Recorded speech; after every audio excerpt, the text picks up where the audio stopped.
Well, I wasn't gonna do much today, you know. I just came downstairs because I was hungry, and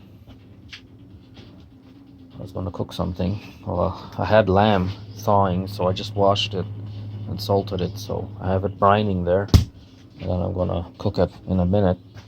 So, but before I did that, I came here to do a little bit of a cleanup. You know, take off all the stuff I didn't want on the table there that I'm not using anymore, like the clamps and those things, you know, and all the nuts and bolts and stuff like that, and the chain.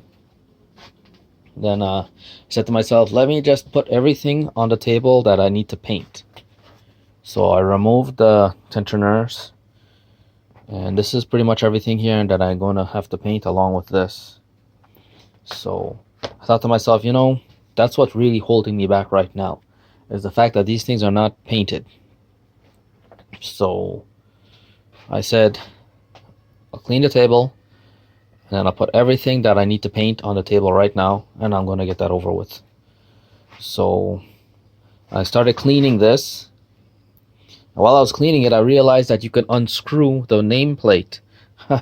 So that's good. So I got to clean up all behind it and all that. I think I'm going to paint the back of it.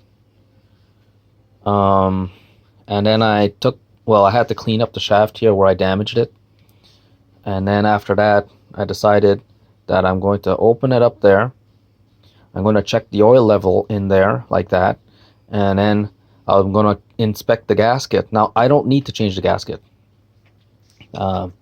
It's only ripped right there, so it's actually holding up pretty well. But if I'm already here, I'm going to change the oil, I'm going to change the gasket. So initially I thought the thin gasket was going to do the job, but it's not a thin gasket. And this gasket here feels a bit thick, but then I took a hammer to it to flatten it out here, and I think it's about the same thickness. So what I'm going to do is I just pull the shaft out. I'm going to leave it here so the oil will sort of drain, I guess. Hope it's going to drain. Right? And then I'm going to put the gasket there, and I'm going to tap around it with the hammer lightly to get the imprint, and then I'm going to cut it out, and I'll remove the old gasket and put the new one on. But before I do that, I'll drain the oil out, and I'll put my AMSOIL in there and put everything back together. So once that's put together, that's something that's done. The next thing will be to go over these things, wash them with soap and water, let them dry out, do another inspection for cleaning, make sure everything's nice and clean, maybe another washing, and then after that, let them dry out, heat them up to help the moisture come out of the metal, and then I'll paint them. I'll paint them all right here. Once all these are painted, then the next thing I can do is this shaft. I can install it, well, along with the tensioner pulley permanently. I'll install it. It'll stay there, and I can finally start cutting a chain to put there, and then I can mount this onto the frame there, and I can cut the chain for here. Yeah. And at that point now, it'll be in a state where I can turn this to see how everything is moving, you know. And then the next part would be to mount the motor. That would be the next part after what I do. Oh, yeah, I'm not out of the woods yet. Before I even paint it, I was looking for the epoxy. See, that's the high heat epoxy I bought for the windings. But I had another epoxy, I don't remember where I put it, to fill in these holes here, these gouges here, just fill them in, so that when I put the bearing there, it sits flat. That's what I need to do. And I think I might put some there on the standoffs, just to make them flat on both of the standoffs. This standoff, I have to build it up so that it's nice and round for the seal that I'm going to put there. Where did I put that epoxy, man? Is it in here? I think it might be upstairs. It might be upstairs because I don't see it in here. No, I don't see it.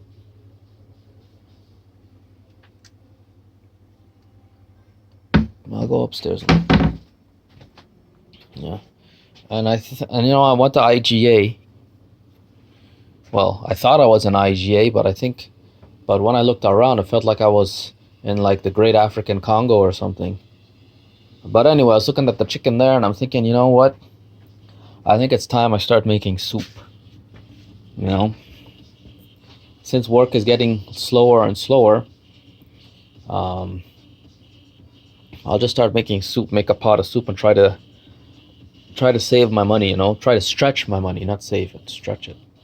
Because it's not cheap buying meat every fucking day, man. Holy shit. But I need it. And I'm feeling friggin' good, man. At this point now, I'm trying to, like, massage my body. And it's responding positively now. You know? Like, before, you would massage the body and it would respond negatively because it's experiencing extreme fibromyalgia. I guess that's a side effect of stroke. Well, guess. Stroke, heart failure, all these things are a compound of things, an amalgamation of problems, you know, and it creates you get the muscles are so fatigued and burned out that they need to stop, just completely shut down before they could even start repairing or whatever, you know. So like, I'm having trouble sleeping, and I know why. And when I wake up, I feel I have a lot more spring in my step, you know? So, and I can feel it around my abdominal muscles too.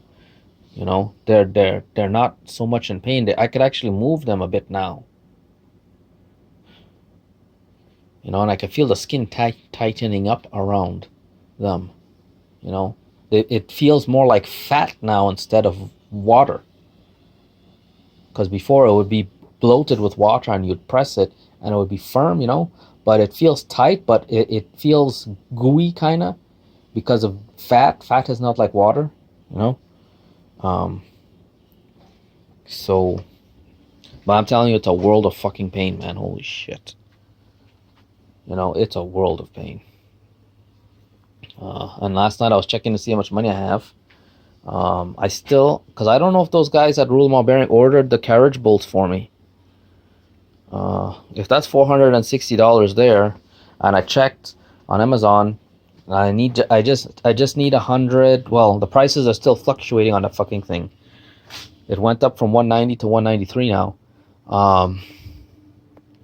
But I'll need $200 there, so that's $660. You know. But I'm thinking to myself, you know, over the wintertime I'll have nothing to do. But if I have these taps and dies, right, I'll go scrounging for scrap metal. And I'll need to buy some scrap metal from the tank shop, because I want to make the press for this, to press this out. And to change this spindle over to the grinder that I'm using right now. And also to change these bearings. Well, not these ones. You know? And I need the press. So I'm thinking to myself, you know what? I think that tap and die set is the right thing to buy. And I was originally just going to buy the metric. Well, I first thought to buy just the metric one, because this set of impact sockets are metric. And then I thought to myself, you know, I'm working on this machine here, and all the bolts on it and all the fasteners are all standard. And I said to myself, you know what? Since the price dropped on the standard set down to 190, and that gave me incentive to want to buy it, I'm going to stick to buying that one. And just to finish this project, you know? That's what I'll do. So just in case I need to drill and tap some holes on it to fasten down some stuff, I'll have the proper taps and dies for it. So that's what I'm gonna do.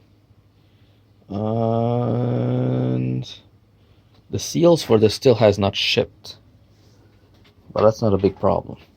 But I think I'm on the home stretch now. It won't take me very long to get this thing up and running, to get this thing in a state where I can call Serge over and say, listen, Serge, you want to have a look at this? And if he wants, and hopefully he'll be interested, and he could come over and have a look with it. And I'm going to explain everything to him. I'm going to disassemble one of the tensioners there, completely pull it apart to show him what modifications I did to reinforce it, right? To show him, so that he's not just listening to what I'm saying. He can actually physically see what I did, right? And to explain to him why I want $4,000 for it, and show him why I justify that, And I don't know. I might give him a deal because he did give me the machine. If I was going to sell it to somebody else, I was going to give him a little something, just for appreciation. So I mean, he deserves it. But at the same time, I just can't give it away. I'm spending a lot of time on this thing, man. A lot of time. And I'm not marking down all the time that I actually spend on it, and at the end of the day, I'm still not motivated to sell it. I'm going to keep it, if nobody wants to buy it from me. And I'm going to tell them that. Like I said, also, I'm going to give him the option to, instead of buying it, rent it from me, because I'm 100% certain that his machines are going to break down. The thing with his machines are that I think at maximum, new chain, upgrade the tensioners, pull off the rollers, and hone out where the bearings sit, and probably change the bearings. And I think what I can do is I can quote him, let's say for the bearings $50, let's say $60 for the bearing, $60 for the bearing, $43 for the chain, so that's $103 hone. And then these things, I don't know how much I would charge them for that, man. $30 each. $30 each, I guess. Yeah. So $163 there. $163. And the labor, that won't take me that long, to be very honest. That won't take me long at all. Like this here would only take me an hour for both, I guess. Because I already know what I'm doing. Labor, let's be safe and say at $30 an hour. Let's say I charge 4 hours labor to do all that work. 4 hours labor, $30 an hour is 4 times 3. 4 times 2 is 8. $160? Wow, why can't I calculate that? 4 times 30. So 60 times 2. Yeah, $120 plus $163. So $283. Yeah, I could do that for $300. Yeah, I'll bump it up to $300 because there might be some miscellaneous things. But all right. The thrust bearings, the bushings, I'm not charging him for that. Well, I'll have to charge him for that. That's $8 for the bushings. So $300. I could probably do it for $300. I'll mention it to him. Yeah, I'll mention it to him. Change the chain, do that. The only thing is that, like, the unit can stay at the store. The standoffs, I'll have to do that at the store. So I'll bring my epoxy and whatever and some soap and water and do that at the store. And yeah, I'll mention that to him. I could probably fix his machines for $300. So that's going to... I don't think he'll buy this machine. I don't think he'll buy this machine from me for $4,000. But if he wants to borrow it from me and give me the opportunity to fix his machines, I would let him borrow it the first time for free, just because he gave it to me. And then subsequent times that he would borrow it from me, while I fix one of his machines, I would charge him for it. And I don't know how much I would charge him, but I'll charge him for it. You know, I think that's the best course of action. Wow, 300 bucks. I'm surprised that I came up with that number. That I could do that for 300 bucks.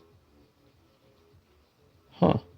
And I would probably be doing a way better job than the other technician. Because like I said in my previous videos, all the contemplation that I've done behind this machine, has culminated into this very low cost to perform a maintenance and an upgrade onto his current machines. And once these upgrades are finished, his machines will be up to the same standard as this one.